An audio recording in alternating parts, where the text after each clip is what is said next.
Okay guys, so we're gonna get back into same idea, except now these angles are gonna start getting a little bit bigger, and also we're gonna do some radians as well. So this first one is the cosine of 120. So this is why this little setup is gonna be important, is because we have to think about this as quadrants. So think about this as the coordinate system. So we have 0, 90, 180. So 120 is past 90, but then it's only 30 past 90. But when we draw this triangle, we always want to draw it like back to the x-axis. So I'm drawing this 120 degree angle here, and I'm going to draw the triangle that looks this way. So I always go back to the x-axis. So this is the 120 degree angle. I'm going to use this triangle to talk about the cosine of 120. Now when I do this, I'm going to label it the same way, except so this is 120. So that means this is 30 here. And if this was like 90 more, this would be 60 degrees, because 120 and 60 would give me 180. So this is actually a 30, 60, 90 triangle. So when I go to label this, I want to label it using our 30, 60, 90s. So remember, it goes 1, 2, square root of 3 in my 30, 60, 90. However, since we're going to the left here, if I'm going to the left on my coordinate system, this is actually going to be a -1. And then going diagonally, this will always be positive. I don't have a great reason why. I know there is one, but I don't want to make our video too long. So there would be my 2. And then this is the square root of 3. And that's positive because it's going up. If it's going down, then it'd be negative. So cosine of 120 is ka. So adjacent is here over the hypotenuse. So it's a -1/2. And again, if you want to check that in your calculator, cosine of 120 in the calculator is a -1/2. All right. So now we're talking about radians. Now, until you're super comfortable with radians, you might even consider switching this back over to degrees. I'll kind of talk to you about it both ways. I'm assuming most of you guys might want to stick with degrees, so because we're not super comfortable with radians yet.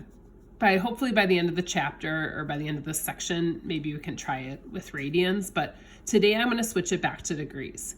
So remember, if I want to switch this back to degrees, I want to get rid of the pi. So that's going to go on the bottom. So those cancel.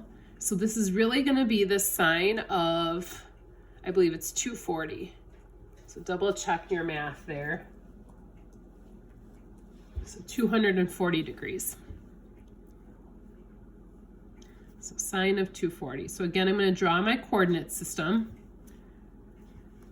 And I go 0, 90, 180.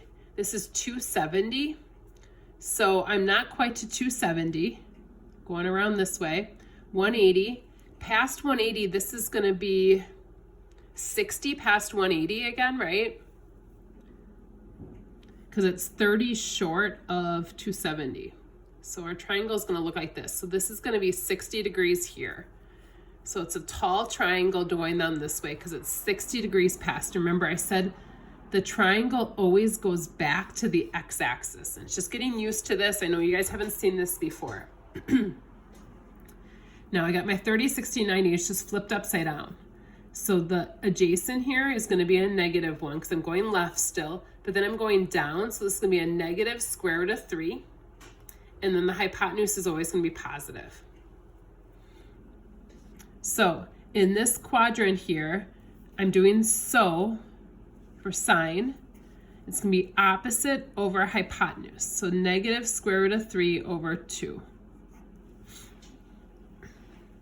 So opposite over hypotenuse there. And again, if you wanted to check this, you'd be checking the sine of 240. Now, if you wanted to check it in radians, you could put sine of pi over 3, but then you'd have to switch your calculator back in that mode to radians. All right, Again, just because I think we're still comfortable with doing degrees, or maybe less comfortable with radians, I guess. I'm going to switch it over. If you don't mind keeping it in radians, that's fine. Like I said, maybe I'll show that on the last one or something. So this ends up being tangent of, I believe, 210.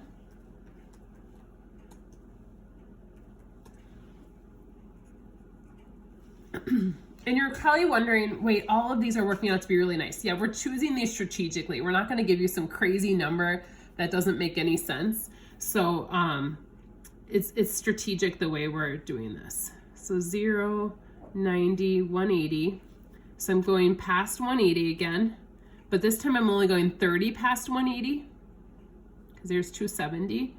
So this is going to be a short triangle over here.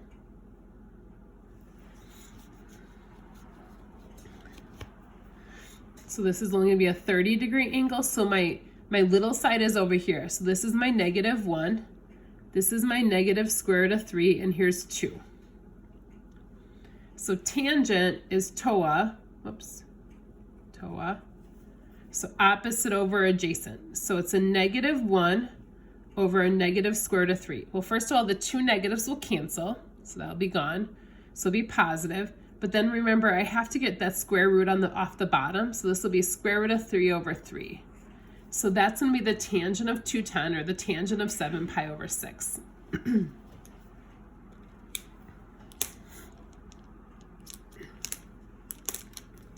All right, so our next one here, again, if you are okay with it, you can switch this over.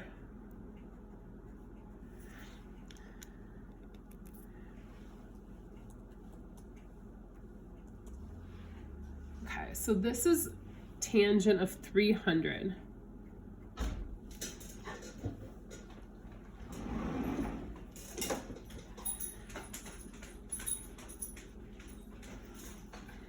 So tangent of 300. So 0, 90, 180, 270, so then 360. So we're going all the way into this third quadrant. Now 300 is 30 more than 270. So I'm here.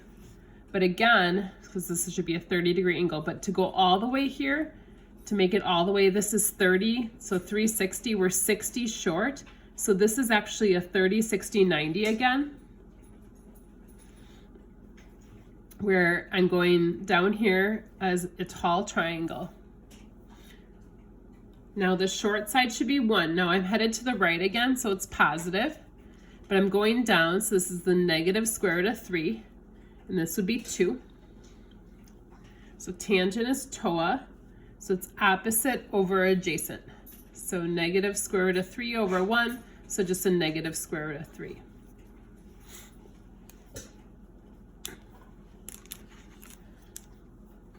All right, this next one gets a little bit tricky, because now we're talking about negatives. Now remember, we've been going counterclockwise all this time. So negative is just going to be clockwise. So it's 0. But this would be negative 90, negative 180 if I'm here. Negative 225 is 45 past. So basically I took 180 away. So it'd be a 45-degree angle here.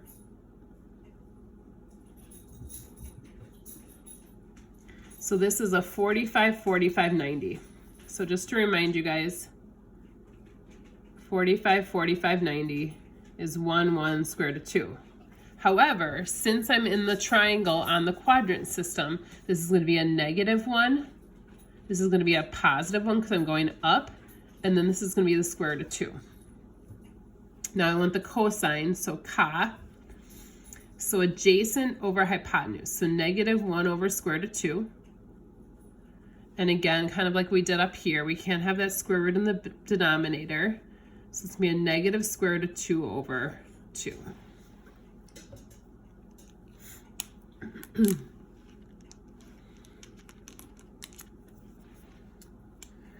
And then finally here, the sine of a negative 330. So again, we're going negative. So negative 90, so we started 0, negative 90, negative 180, negative 270.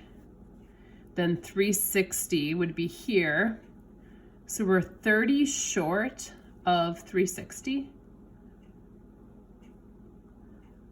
So this is a 30-degree angle here. So essentially I'm taking the sine of 30 degrees. Why they didn't do it that way, it's not what they did, but so it's tough because of the fact that they use that negative angle instead. So this is my 30, 60, 90. So this is 1, this is square root of 3, this is 2. And again, sine is so opposite over hypotenuse. So this should just be 1/2. Oh gosh, you didn't see that. Sorry. So we went negative. And you guys, this just takes practice. Like the square root of 3 and 2, like that's something that you're gonna get better about. All right, so we've talked about all these special triangles, the special right triangles, so 45, 45, 30, 60, 90. Now, in between angles are harder to do. Like if I was trying to find the sine of 18, that would not be easy to do on here. Now, other ones that are easy to do though are, these are called quadrantal angles. They're ones who land on the axis. So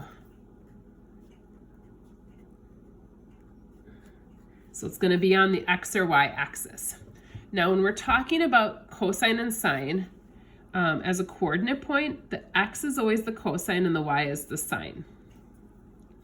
And I think that has to do with the fact that the cosine is the adjacent, which is left and right, and the sine is the opposite, which is the up and down.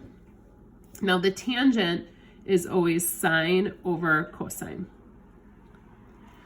So these will come into play in a second here. So if I'm starting at, like if I asked you for the sine of 0, I'd be at this point. So my triangle would be flat. So the way I would call this point, we use the unit circle. We call this 1, 0. So then if I'm at 90 degrees, we're gonna go up here. So I would call this 0, 1, because I don't go left or right at all, I just go straight up. If I'm at 180, I would just go this way. So this would be -1, 0. And then if I went straight down to 270, I would call this 0, -1. Now why this is important is, again, this is because it's a unit circle, it'd be 1 all the way around as our radius. That's going to help us to identify what these values are. So this first one says sine of pi. And again, I don't want you to use a calculator, but you can use one if you just want to check with me on these. Now, I do want to remind you guys of the values of pi. So 0, this is pi. So if this is pi, then that means this halfway point is pi over 2. And then this one's going to be a pi and a half. So we'd call that 3 pi over 2. And then this would be 2 pi if I kept going around. Because this is a full pi, 2 pi. That would be a half pi, and this would be 1.5 pi. So we call that 3 pi over 2. So sine of pi down here.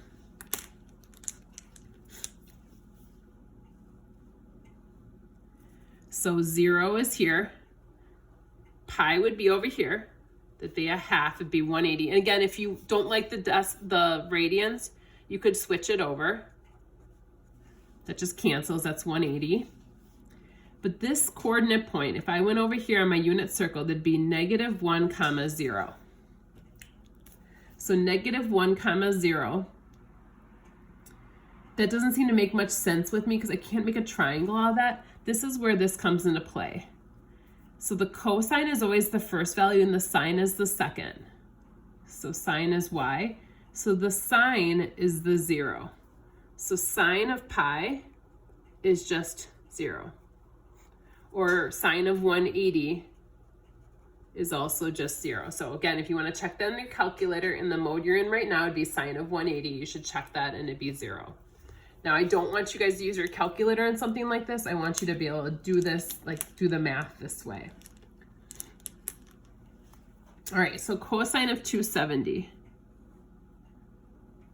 So going around, 270 is here. Now 270 straight down. I didn't go left or right at all. I just went straight down. 0, -1. So now the cosine is the x value. So in this case, the cosine of 270 would just be 0.